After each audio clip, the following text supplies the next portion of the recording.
Zach. So nice to chat with you. Lovely to chat with you too. How are you today? Yeah, yeah, I'm good. How are you? You're one of my favorite actors. I've seen you on Broadway and She Loves Me. And actually, I briefly met you backstage. Your publicist was able to get myself and my friend backstage, and we had the best time meeting you and everything. But I'm just so happy to be interviewing you now. Oh, lovely. Well, thank you. I really appreciate all that.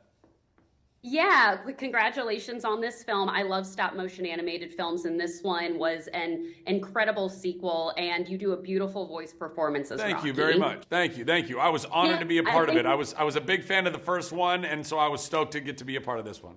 yeah, for sure. So I love that your character Rocky and the wife Ginger, like the whole point of their characters is to kind of get out of their comfort zone and continue to do what is right for like the good of everyone.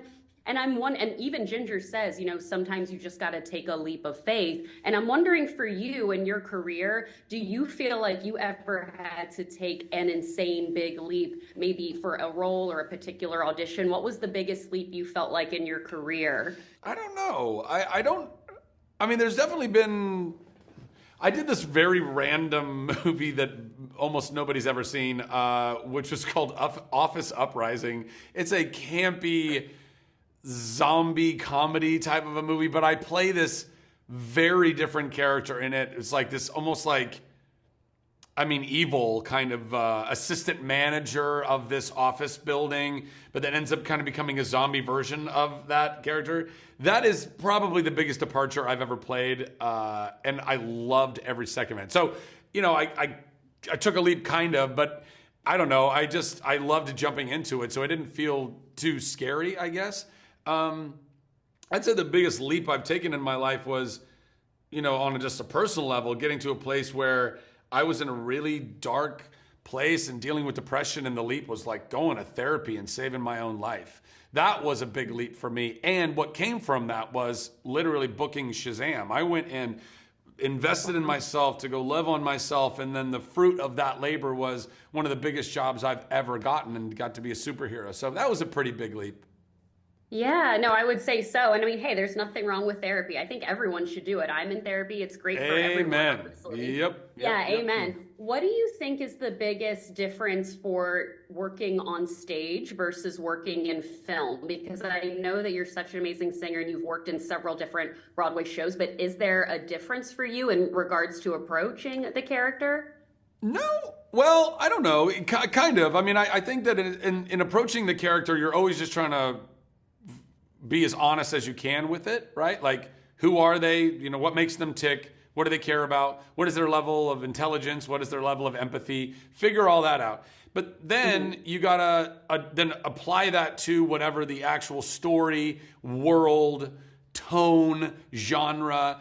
So if it could be the same components of a character, but in a drama, I would play that character different than if I was playing it in a musical comedy, right? Right. It might be the same elements of like in She Loves Me, it's a manager at a perfumery who's got a girl there that's driving him out of his mind, but then finds out he actually is pen pals and really is in love with her, and what do you do with that? There's the romantic comedy musical version of that, like we did in She Loves Me, and then there's like a more dramatic version of that. And by the way, that was like Jimmy Stewart in A Shop Around the Corner. Which is essentially the same story, right? Or Tom Hanks in You've Got Mail.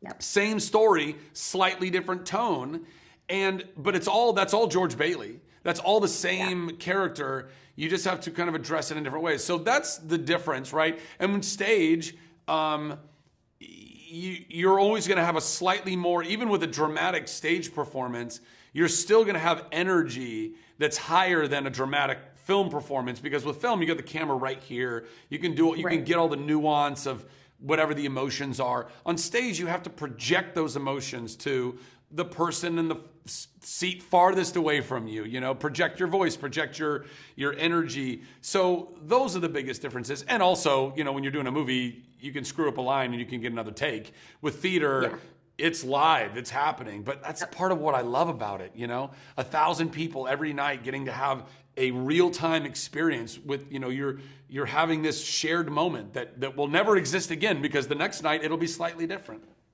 I love that. Well, they are wrapping me. I have to say, when I spoke with Yvonne years ago for the Tomorrow War, I was asked her about a Chuck movie, and there's not one Chuck fan on this planet who doesn't want a Chuck movie. So I'm hoping one day you'll make it happen, Zach. I'm still working on it. I promise you, I will do everything in my power to make it happen.